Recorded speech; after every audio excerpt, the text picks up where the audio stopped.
বিশ্বনবী ফাতেমারে বললেন, ফাতেমা, আলী কোথায়? ফাতেমা বলল, আপনার জামাই আলী আমার সাথে ঝগড়া করে বাইরে গেছে। বিশ্বনবীর চেহারাটা আগুনের গোলার মতো লাল হয়ে গেল। বিশ্বনবী ডেকে বললেন, ফাতেমা, তুমি বিশ্বনবীর মেয়ে হতে পারো, কিন্তু আলী তোমার স্বামী। আলী যদি তোমার উপর নাখোশ থাকে, জান্নাতের দরজা তোমার জন্য খুলবে না। কোথায় গেছে আলী, কোথায়? বললেন যে মসজিদে নববীতে গেছে। বিশ্বনবী যে দেখলেন বালির উপরে আলী শুয়ে আছে।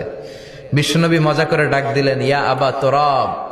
তোরাব অর্থ বালি, তোরাব মানে কি? বিশ্বনবী ডাক দিলেন, ইয়া আবা তোরাব, মানে হে বালির বাবা আলী, ওঠো।